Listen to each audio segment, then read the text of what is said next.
કેમ છો મિત્રો? આશા કરું છું કે બધા સ્વસ્થ હશો. તો આપણા સબ્જેક્ટ માઇક્રોપ્રોસેસર અને કંટ્રોલ માઇક્રોપ્રોસેસર એન્ડ કંટ્રોલનો આપણે ફર્સ્ટ યુનિટ જે છે જોઈ રહ્યા છીએ, બરાબર છે. એની અંદર આપણે આ વસ્તુ તો જોઈ ગયા છીએ બધી, અને કંટ્રોલ એક્શન્સ જોતા હતા આપણે, બરાબર છે. કંટ્રોલ એક્શન્સની અંદર આપણે અત્યાર સુધી શું જોઈ ગયા હતા?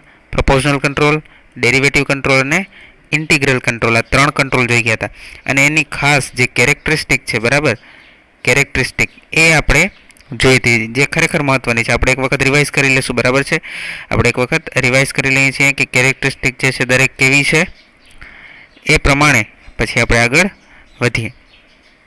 ચાલો એક જ સેકન્ડ, હા, જોઈ લો. તો પ્રપોઝનલ કંટ્રોલરની કેરેક્ટરિસ્ટિક કેવી હતી?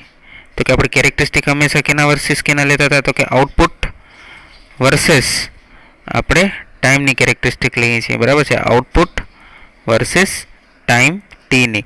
તો સમજી લો કે મારે જે આઉટપુટ જે છે એ મારું ડિઝાયર્ડ આઉટપુટ આટલું છે, બરાબર. તો પ્રપોઝનલમાં કેવી રીતનું મળતું હતું? તો કે એનામાં રાઇઝ ટાઈમ જે છે એ આપણો જે છે એ સારો છે, બરાબર. એટલે રિસ્પોન્સ ટાઈમ આપણો સારો છે. પણ પછી જ્યારે આઉટપુટ સ્ટેડી સ્ટેટ થઈ જાય છે, બરાબર, પછી જે છે આપણને એક એરર મળે છે, જેને આપણે શું કહીએ છીએ? Steady state error. એટલે કે રિસ્પોન્સ સારો છે, બરાબર છે. રિસ્પોન્સ સારો છે એટલે કે ફટાફટ આઉટપુટ મળે છે આપણને, બરાબર છે. અહીંયા જોઈ શકાય છે. પણ જ્યારે આઉટપુટ સ્ટેડી સ્ટેટ એટલે સ્થિર થઈ જાય છે, ત્યારે આપણને અંતે એક એરર મળે છે, જેને આપણે શું કહીએ છીએ? Steady state error. આ પ્રપોઝનલ કંટ્રોલ છે. પછી ડેરિવેટિવ કંટ્રોલમાં શું હતું? ડેરિવેટિવ કંટ્રોલમાં તો આપણને આઉટપુટ આના કરતાં પણ ફાસ્ટ મળતું હતું, બરાબર. સમજી લો કે આપણું ડિઝાયર્ડ છે, તો એનામાં આઉટપુટ તો આપણને એકદમ ફાસ્ટ મળતું હતું, પણ આપણને શું મળતું હતું? સાથે ઓવરશૂટ પણ મળતું હતું, બરાબર. પછી થોડુંક અંડરશૂટ પણ મળતું હતું, અને અહીંયા ગ્રાફ આપણો પૂરો થતો હતો. હવે અહીંયાથી પછી ક્યાં જશે ગ્રાફ, એ આપણે કંઈ કહી શકતા નહોતા, બરાબર છે. તો ડેરિવેટિવમાં પ્રોબ્લેમ શેની છે? ઓવરશૂટની પ્રોબ્લેમ છે. એટલે કે આપણને જોઈએ છે એનાથી ઘણો વધારે જે છે ને એ આગળ વધી જાય છે, બરાબર. એ નથી જતું આપણને. તો ઓવરશૂટની પ્રોબ્લેમ છે. પ્રપોઝનલમાં કેની પ્રોબ્લેમ છે? Steady state એરરની. ડેરિવેટિવમાં કોની પ્રોબ્લેમ છે? ઓવરશૂટની. ઓકે. અને પછી છેલ્લે આપણે જોયું હતું ઇન્ટિગ્રલ. તો ઇન્ટિગ્રલની અંદર શું જોયું હતું આપણને? તો કે ઇન્ટિગ્રલની અંદર આપણે જોયું હતું કે એની અંદર રિસ્પોન્સ સાવ ધીમો છે, બરાબર છે. એટલે કે બહુ જ ધીમો રિસ્પોન્સ આપણને મળે છે, અને સાથે સાથે આપણને શું મળે છે? ઓસિલેશન્સ પણ મળે છે, બરાબર છે. એટલે ઇન્ટિગ્રલની અંદર પ્રોબ્લેમ શું છે? આ ઓસિલેશન્સ, બરાબર છે. ઓસિલેશન્સ જે છે એ ઇન્ટિગ્રલની અંદર પ્રોબ્લેમ છે, બરાબર છે. પણ ઇન્ટિગ્રલનો ફાયદો શું છે? તો કે એની અંદર આ સ્ટેડી સ્ટેટ એરર જે છે ને એ નથી હોતી, બરાબર. ઇન્ટિગ્રલની અંદર સ્ટેડી સ્ટેટ એરર જે છે એ નથી હોતી, બરાબર. શરૂઆતમાં તમને ઓસિલેશન્સ મળે છે, બરાબર છે, પણ પછી જ્યારે આઉટપુટ સ્થિર થઈ જાય છે ત્યારે એની અંદર સ્ટેડી સ્ટેટ એરર હોતી નથી. એટલે કે તમને જેટલો આઉટપુટ જોઈએ છે, ડિઝાયર્ડ આઉટપુટ તમારો જે છે એ પ્રમાણે જ તમને શું મળે છે? આઉટપુટ મળે છે, બરાબર, ઇન્ટિગ્રલની અંદર. તો આપણે જોયું હતું કે દરેકના કંઈક પોઝિટિવ છે, દરેકના કંઈક નેગેટિવ છે, બરાબર. તો આ પ્રપોઝનલ અને ડેરિવેટિવના પોઝિટિવ શું છે? પ્રપોઝનલ અને ડેરિવેટિવના પોઝિટિવ શું છે? તો કે એની સ્પીડ જે છે, એટલે કે રિસ્પોન્સ ટાઈમ જે છે ને, રિસ્પોન્સ ટાઈમ, બરાબર છે, એ બહુ સારો છે. રિસ્પોન્સ કોનો સારો છે? પ્રપોઝનલ અને ડેરિવેટિવનો, બરાબર છે. જ્યારે ઇન્ટિગ્રલ કંટ્રોલરનું શું સારું છે? તો કે એરર જે છે, એરર, બરાબર, એરર નથી. કોના અંદર નથી? તો કે ઇન્ટિગ્રલની અંદર એરર નથી. તો આ પોઝિટિવ પોઈન્ટ છે, બરાબર. અને નેગેટિવ શું છે? તો પ્રપોઝનલની અંદર સ્ટેડી સ્ટેટ એરર છે, ડેરિવેટિવની અંદર ઓવરશૂટ છે, અને ઇન્ટિગ્રલની અંદર ઓસિલેશન છે. આ ત્રણેયના નેગેટિવ પોઈન્ટ છે. પોઝિટિવ મેં ઉપર અહીંયા લખી નાખ્યા છે, બરાબર છે. તો હવે આપણને કરવું શું છે કે આપણની ઈચ્છા પ્રમાણે જે છે ને આપણે આ ત્રણ કેરેક્ટરિસ્ટિકને મિક્સ કરશું. શું કરશું? મિક્સ કરશું, બરાબર. તો હવે જે પ્રમાણે જરૂરિયાત એ પ્રમાણે કેરેક્ટરિસ્ટિકને આપણે મિક્સ કરવામાં આવશે, બરાબર. તો આ સર્વો મિકેનિઝમમાં બધું આપણે જોઈ ગયા છીએ, બરાબર, એકદમ વિસ્તારમાં. તો પ્રપોઝનલ કંટ્રોલ, એની આપણે કેરેક્ટરિસ્ટિક જોઈ, બરાબર છે. મેઇન ડિસએડવાન્ટેજ એનો એ છે કે એની અંદર સ્ટેડી સ્ટેટ એરર છે. જ્યારે એનો ફાયદો શું છે? તો કે જે ફાસ્ટર, રિલેટિવલી ફાસ્ટર શું? તો કે આઉટપુટ, બરાબર. ડેરિવેટિવ કંટ્રોલ, એનો ડિસએડવાન્ટેજ શું છે? ઓવરશૂટ, બરાબર છે. જ્યારે એનો ફાયદો શું છે? ફાસ્ટ રિસ્પોન્સ, બરાબર છે. અને આ છે ઇન્ટિગ્રલ કંટ્રોલ. તો એનો ડિસએડવાન્ટેજ શું છે? તો કે ઓસિલેશન મળે છે આપણને, પણ ફાયદો શું છે? ઓવરશૂટ નથી. સાથે સાથે સ્ટેડી સ્ટેટ એરર પણ નથી, બરાબર. અહીંયા એક જોડી દેજો, સ્ટેડી સ્ટેટ એરર જે છે એ આની અંદર નથી હોતી, બરાબર. તો આ બધી વસ્તુ જે છે એ આપણે જો અહીંયા બધું એકદમ સમરાઇઝ કરી નાખ્યું છે, બરાબર. તો હવે આપણે આગળ જોઈએ તો સૌથી પહેલું જે આપણે મિક્સ કરશું, બરાબર, જે આપણી પાસે કેટલા કુલ બેઝિક કેટલા છે, પી ડી આઈ, બરાબર છે, પ્રપોઝનલ કંટ્રોલર, ઇન્ટિગ્રલ કંટ્રોલર અને ડેરિવેટિવ કંટ્રોલર. તો સૌથી પહેલાં આપણે જોઈએ કે પ્રપોઝનલ અને ડેરિવેટિવને આપણે મિક્સ કરીએ, પ્રપોઝનલ અને ડેરિવેટિવને મિક્સ કરીએ તો કેવી રીતનું આપણને મળે છે. તો જનરલી કેવી રીતે મિક્સ કરવામાં આવે છે, જો પ્રપોઝનલમાં ખાલી શું હતું તમને કહું, જો પ્રપોઝનલની અંદર તમે જો આ જોશો, બરાબર છે, બ્લોક ડાયાગ્રામ, તો તમને જોવા મળશે કે એની અંદર ખાલી ગેઇન જ છે, એ ગેઇન છે, બરાબર. જો આ પ્રપોઝનલનો છે, પ્રપોઝનલ કંટ્રોલનો કેવો છે, આ જી છે એ શું છે, કંટ્રોલર છે, બરાબર, યાદ રાખવાનું. હવે આપણે કર્યું શું છે ખાલી, તો કે ડેરિવેટિવ કંટ્રોલ જે છે ને એને આપણે ઉમેર્યો છે ખાલી, બરાબર છે, ડેરિવેટિવ કંટ્રોલને જે છે આપણે એની અંદર ઉમેર્યો છે, જોવાયું, બરાબર. ડિફરન્શિએટર, ડેરિવેટિવ કંટ્રોલ એટલે ડિફરન્શિએટર, બરાબર. જો આટલું તો સમજી લો, જો હું જે આ લાલ જે બોર્ડર કરું છું, બરાબર, એટલું જો ન હોય તો આ બ્લોક ડાયાગ્રામ કોનો થઈ જાય, પ્રપોઝનલનો, બરાબર, પ્રપોઝનલનો થઈ જાય, બરાબર છે. હવે આપણે એની અંદર શું કર્યું છે તો જુઓ, આપણે સમિંગ પોઈન્ટ પછીથી એટલે કે જ્યાં આપણને એરર સિગ્નલ મળે છે ને ત્યાંથી આપણે એક ડિફરન્શિએટર જોડ્યું છે, બરાબર. એરોનો ફ્લો જોજો, બરાબર, એરો માર્કિંગ કરું છું, બરાબર, ડિફરન્શિએટર જોડ્યું છે. ડિફરન્શિએટર પછી શું કરે છે, પોતાનું જે આઉટપુટ આપે છે, આઉટપુટ મળે છે, એ જે ડિફરન્શિએટરનું આઉટપુટ છે એને આપણે કોની સાથે એડ કર્યું છે તો કે પ્રપોઝનલના આઉટપુટની સાથે, બરાબર છે, સમજાય છે. તો એ જે કમ્બાઈન આઉટપુટ છે એ કોને મળશે, હવે એ કંટ્રોલરને મળશે, બરાબર છે. અને પછી જે છે કંટ્રોલર યોગ્ય પ્રમાણે ફેરફાર કરશે, બરાબર છે. તો ફરી પાછું આપણે એક વખત હું સમજાવું છું, બરાબર. આ ડિફરન્શિએટર પાર્ટ છે, બરાબર, કે જે આપણે એની અંદર જોડ્યો છે, બરાબર. આ પ્રપોઝનલ પાર્ટ જે છે એ કયો છે, તો આ લાલ સિવાયનો જેટલો પણ પાર્ટ છે ને એ પ્રપોઝનલ છે, બરાબર છે. આ લાલ સિવાયનો જેટલો પણ પાર્ટ છે એ શું છે, પ્રપોઝનલ, બરાબર. વ્યવસ્થિત રીતે માર્કિંગ કરું છું, બરાબર.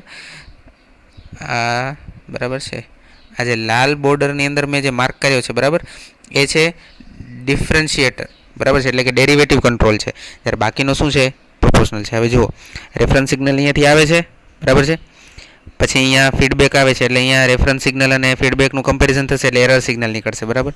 એરર સિગ્નલ કોને મળે છે, પ્રપોઝનલ કંટ્રોલરને, બરાબર છે, અને એનો કંઈક આપણને આઉટપુટ મળે છે. હવે ડિફરન્શિએટર પણ જોડવું છે કારણ કે આપણે બેને મિક્સ કરવું છે. તો આપણે શું કર્યું, એરર સિગ્નલ જ્યાંથી મળે છે ત્યાંથી જ આપણે શું કર્યું, એક ડિફરન્શિએટર ત્યાંથી એક પોઈન્ટ લીધો અને એ પોઈન્ટને ડિફરન્શિએટર સાથે જોડ્યો, એટલે કે ડિફરન્શિએટરના ઇનપુટમાં આપ્યું. પછી જે ડિફરન્શિએટર આઉટપુટ આપશે એને આપણે કોની સાથે એડ કરશું, તો કે આ જે પ્રપોઝનલ કંટ્રોલ છે એ અને આ ડિફરન્શિએટરનું જે આઉટપુટ છે એ બેને શું કરશું, આપણે એડ કરશું, બરાબર છે. જો અહીંયા એડ જ કરવાની નિશાની છે, બાદબાકીની નિશાની નથી, બરાબર. એડ કરશું, બેને એડ કરશું અને પછી જે કમ્બાઈન આઉટપુટ મળશે આપણને એ આપણે છેલ્લે કંટ્રોલરને આપશું અને કંટ્રોલર છેવટે શું કરશે, કંટ્રોલર છેવટે યોગ્ય કંટ્રોલ એક્શન લેશે, બરાબર છે. તો આ આપણે મેઇન સમજવાનું છે. હવે જુઓ, હવે કેરેક્ટરિસ્ટિક કેવી છે તો કે સિમિલર ટુ કોના જેવી છે, પ્રપોઝનલ જેવી છે, બરાબર છે. સિમિલર ટુ પ્રપોઝનલ છે, બરાબર, સિમિલર ટુ પ્રપોઝનલ જેવી છે. હવે મેઇન વસ્તુ એ છે કે અહીંયા જે એડવાન્ટેજ મળે છે એ શું મળે છે તો કે ઓવરશૂટ રિડ્યુસ થાય છે. ઓવરશૂટ જનરલી કોના કારણે આવતો હતો, ઓવરશૂટ જનરલી આવતો હતો આપણા ડેરિવેટિવ કંટ્રોલના કારણે, બરાબર છે. ડેરિવેટિવ કંટ્રોલના કારણે ઓવરશૂટ આવતો હતો. તો જુઓ, તમે એની અંદર પ્રપોઝનલ ઉમેરો છો, બરાબર છે, તમે એની અંદર પ્રપોઝનલ કંટ્રોલ ઉમેરો છો તો જો એનો ઓવરશૂટ ઘટી જાય છે. પહેલે આટલો હતો, હવે કેટલો થઈ ગયો, ઓછો થઈ ગયો. હવે ડિસએડવાન્ટેજ જે છે એ જ છે કે ભાઈ જે તમારું પ્રપોઝનલ કંટ્રોલરનું જે સ્ટેડી સ્ટેટ એરર છે ને એ એમનું એમ જ રહે છે, એનામાં કંઈ ફરક પડતો નથી, બરાબર. ખાલી શું ફરક પડે છે તો કે તમારું જે ઓવરશૂટ છે એ ઘટી જાય છે. હવે આપણે એડ કરીએ છીએ પ્રપોઝનલને અને ડેરિવેટિવને એડ કરી નાખ્યું. તો હવે આપણે એડ કરશું કોને કોને તો કે પ્રપોઝનલ અને ઇન્ટિગ્રલને એડ કરીએ. ચાલો જોઈએ શું થાય છે. તો બ્લોક ડાયાગ્રામમાં ફરક કેટલો પડશે ખાલી તો કે અહીંયા જે ડિફરન્શિએટર હતું ને આગળ એની જગ્યાએ શું આવશે, ઇન્ટિગ્રેટર આવશે અને સરખું જે છે, બરાબર છે, પ્રોસેસ આવશે, બરાબર. કે આપણે જે એરર સિગ્નલ જ્યાં મળે છે ત્યાંથી એક પોઈન્ટ લઈ અને કોને આપીએ છીએ, ઇન્ટિગ્રેટરને આપીએ છીએ અને ઇન્ટિગ્રેટરનો જે આઉટપુટ મળે છે એને કોની સાથે આપણે એડ કરીએ છીએ તો કે પ્રપોઝનલ કંટ્રોલનો જે આઉટપુટ મળ્યો છે આપણને એની સાથે, બરાબર. કારણ કે પ્રપોઝનલ તો રહેવાનું જ છે, પ્રપોઝનલ કંટ્રોલ તો રહેવાનું છે, એની સાથે આપણે ઇન્ટિગ્રલ કે ડિફરન્શિએટર એડ કરીએ છીએ. તો એ બેનો જે કમ્બાઈન આઉટપુટ હશે જે એડ થઈને આ કંટ્રોલરને મળશે, બરાબર, જી. તો કમ્બાઈન્ડ જે છે આઉટપુટ એ જી કંટ્રોલર માટે શું બનશે, ઇનપુટ, અને કંટ્રોલર જે છે એ યોગ્ય આઉટપુટ આપશે, બરાબર છે. તો આ સિમ્પલ છે, બ્લોક ડાયાગ્રામમાં બહુ કંઈ છે નહીં. મેઇન વસ્તુ શું છે તો કે તમે જે આ પ્રપોઝનલનો જે બ્લોક ડાયાગ્રામ છે, બરાબર છે, એની અંદર એક્સ્ટ્રા તમે ખાલી એક ઇન્ટિગ્રેટરની બ્રાન્ચ એડ કરો છો અથવા તો ડિફરન્શિએટરની બ્રાન્ચ એડ કરો છો અને એ બેનું જે કમ્બાઇન્ડ આઉટપુટ છે, બરાબર, જો તમે ઇન્ટિગ્રેટર એડ કર્યું છે તો ઇન્ટિગ્રેટરનું આઉટપુટ અને પ્રપોઝનલનું આઉટપુટ, જો તમે ડિફરન્શિએટર એડ કર્યું છે તો ડિફરન્શિએટરનું આઉટપુટ અને પ્રપોઝનલનું આઉટપુટ, બરાબર, એ બેનું જે સમ છે, બરાબર, એટલે જ લખેલું છે સમિંગ પોઈન્ટ, એટલે જ્યાં બેનો સરવાળો થાય એ. તો એ બેનું કમ્બાઈન આઉટપુટ મળશે આ કંટ્રોલરને અને કંટ્રોલર પછી યોગ્ય આઉટપુટ તમને આપશે, એટલે કે જેને કહેવાય ને ડિઝાયર્ડ આઉટપુટ આપશે. કેરેક્ટરિસ્ટિક પણ જોઈ લઈએ. તો હવે આની અંદર જે છે આ કેરેક્ટરિસ્ટિક કોના જેવી દેખાય છે તમને, તો આ કેરેક્ટરિસ્ટિક છે ઇન્ટિગ્રલની, બરાબર છે. પણ એની અંદર ફેરફાર શું થયો છે તો કે ઓસિલેશનનું મેગ્નિટ્યુડ જે છે એ રિડ્યુસ થયું છે, બરાબર. પહેલે સમજો ઓસિલેશન જે છે એ આવી રીતના હોય, બરાબર છે. તો હવે ઓસિલેશનનું મેગ્નિટ્યુડ શું થઈ ગયું છે, ઘટી ગયું છે, બરાબર છે. હવે ઓસિલેશનનું જે મેગ્નિટ્યુડ છે, બરાબર, એ ઘટી ગયું છે.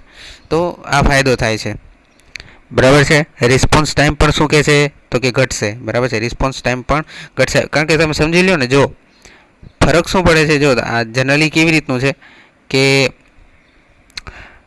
આ જે છે એ સમજો કે આ તમારો જે છે એ કયો છે, આ કેરેક્ટરિસ્ટિક તમારી કઈ છે, પ્રપોઝનલની છે, બરાબર છે. તમારી પ્રપોઝનલની કેરેક્ટરિસ્ટિક છે અને આ કેરેક્ટરિસ્ટિક તમારી કેની થશે તો પછી ઇન્ટિગ્રલની, બરાબર, ઇન્ટિગ્રલની. હવે જ્યારે તમે બેને ભેગા કરશો ત્યારે શું થશે તો કે બેની એવરેજ કેરેક્ટરિસ્ટિક મળશે. શું મળશે, બેની એવરેજ, એટલે કે બેની વચ્ચેની મળશે, બરાબર છે, બેની વચ્ચેની મળશે. એટલે જો રિસ્પોન્સ ટાઈમ જે છે એ રિડ્યુસ્ડ એટલે કે ઘટ્યો છે, એટલે કે તમને ફટાફટ રિસ્પોન્સ મળશે. કોની સાપેક્ષે તો કે માત્ર ઇન્ટિગ્રલ કંટ્રોલની સાપેક્ષે, બરાબર, માત્ર ઇન્ટિગ્રલ કંટ્રોલની સાપેક્ષે તમને ફટાફટ રિસ્પોન્સ મળશે, બરાબર છે. અને ઓસિલેશન મેગ્નિટ્યુડ પણ ઘટી જશે, બરાબર. કોની સાપેક્ષે ઘટી જશે તો કે ઇન્ટિગ્રલ કંટ્રોલની સાપેક્ષે ઘટી જશે, બરાબર છે. તો આ મેઇન છે.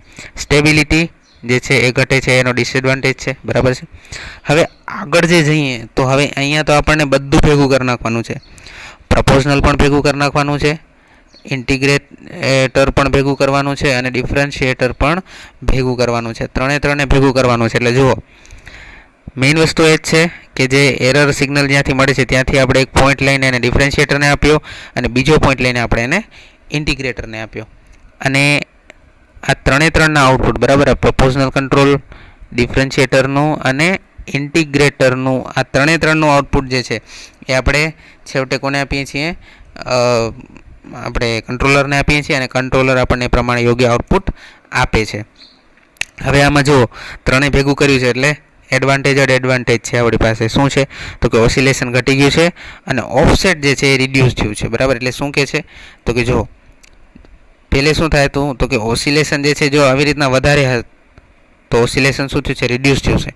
અને ઓફસેટ રિડ્યુસ થયું છે એનો મતલબ શું છે તો કે જ્યારે આ સ્ટેડી સ્ટેટમાં આવશે એટલે કે સ્થિર થશે આઉટપુટ, ત્યારે કેવી રીતનું થશે તો કે જો સમજી લો કે આ પહેલે તમારું તમને આ ડિઝાયર્ડ છે, બરાબર, આટલું ડિઝાયર્ડ છે.